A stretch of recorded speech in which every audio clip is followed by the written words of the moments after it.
A'udzubillahi minasyaitonirrajim. Bismillahirrahmanirrahim. Assalamualaikum warahmatullahi wabarakatuh. Apa khabar semua murid-murid? Okey, insya-Allah pada hari ini kita akan belajar satu lagi hukum tajwid bagi hukum mim sakinah. Sebelum ini kita pernah belajar hukum mim sakinah bahagian pertama dan insya-Allah kita akan belajar hukum mim sakinah bahagian kedua. Okey, sebelum itu Muklimah nak tanya, murid-murid masih ingat berapakah bahagian hukum mim sakinah? Jom kita tengok berapakah sebenarnya bahagian hukum mim sakinah. Mim sakinah terbahagi kepada 3 bahagian, iaitu yang pertama, idgham mithlain syafawi, yang kedua, ikhfa syafawi dan yang ketiga, izhar syafawi. Okey, untuk bahagian pertama, idgham mithlain syafawi, kita pernah belajar sebelum ini, iaitu nak kenal dalam Al-Quran senang sangat, iaitu kita tengok mim mati bertemu dengan huruf mim yang berbaris. Jadi apabila bertemu, bila kita jumpa hukum tersebut, secara automatik kita kena baca dia dengung sebanyak 2 harakat. Okey, insya-Allah hari ni kita belajar tajuk baru, bahagian yang kedua, iaitu ikhfa syafawi. Okey, murid-murid tahu tak apa maksud ikhfa syafawi? Okey, bahasa Melayunya ikhfa ini adalah sembunyi. Kita nak sembunyikan apa kat sini? Jom kita belajar sama-sama. Pengertian ikhfa syafawi ialah kita menyembunyikan mim mati apabila bertemu dengan huruf ba yang berbaris, tak kisahlah baris atas ke, baris bawah ke ataupun baris hadapan, dan ia dalam 2 kalimah, maka kita perlu baca dia secara dengung, iaitu panjangnya mestilah 2 harakat.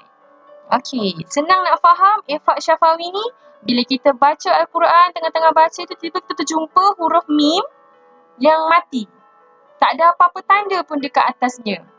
Maka apabila kita jumpa mim macam tu dan sebelah dia pula ada huruf ba yang berbaris, maka kita baca dia secara dengung 2 harakat.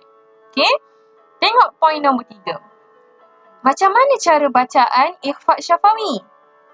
Okey, ikhfa syafawi ni cara baca dia sama macam hukum iqlab. Ingat tak macam mana nak baca hukum iqlab? Caranya adalah kita mestilah tidak merapatkan bibir. Macam mana tu? Caranya nak senang ingat, seolah-olah kita boleh masukkan sehelai kertas semasa menyebut apa? Semasa menyebut huruf mim tu. Kita renggangkan sedikit bibir semasa melafazkan mim mati. Okey, macam mana kita nak tahu contoh dia? Okey, jom kita tengok contoh dia dulu. Okey, contoh ikhfa syafawi yang pertama. Kita tengok yang pertama. Mim mati bertemu dengan huruf ba berbaris bawah. Macam mana cara nak sebutkan dia? Kita sembunyikan sedikit huruf mim itu. Okey, contohnya alaikum biwakil. Alaikum biwakil. Alaikum biwakil. Kita sebut huruf mim tu secara sembunyi, tak berapa jelas mimnya. Jadi kita baca secara sembunyi. Sama jugalah, sama ada ba tu berbaris bawah ke, berbaris atas ke, berbaris depan, sama je. Kita kena sembunyikan sedikit huruf mim tu. Kena renggangkan sedikit bibir kita. Okey? Jom kita tengok pula apa nota tambahan bagi ikhfa syafawi ini. Okey, dalam Al-Quran Resam Usmani yang biasa kita baca dekat rumah tu, senang sangat kita nak tahu. Macam mana nak tahu hukum ikhfa syafawi dalam Al-Quran ni? Senang saja, dalam Resam Usmani, mim yang mati ini tidak diberikan tanda mati di atasnya. Maksudnya mim tu kosong. Tidak ada tanda apa-apa di atasnya. Memang kosong. Tidak ada tanda mati. Okey, bila kita jumpa mim bertanda kosong, tidak ada tanda di atasnya dan sebelah dia pula bertemu dengan huruf ba yang berbaris, automatik hukumnya adalah ikhfa syafawi. Okey, cuba tengok contoh dia. Okey, contoh dia tu ditulis kat situ kan. Walladzina hum biayati rabbihim yu'minun. Cuba tengok garis tu, garis warna merah tu. Dekat situ ada huruf mim yang tidak ada tanda apa-apa di atasnya. Kemudian sebelah dia pula ada huruf ba yang berbaris. Maka kita baca dia secara dengung 2 harakat untuk menandakan dia adalah hukum ikhfa syafawi. Okey, tadi Maklimah ada cakap hukum ikhfa syafawi ni sama dengan hukum iklab. Yelah, sebab kita nak sebut dia sama. Bibir itu perlu direnggangkan sedikit.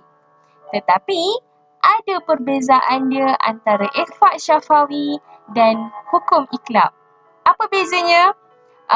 Bezanya dari sudut penulisannya. Cuba kita tengok iklab.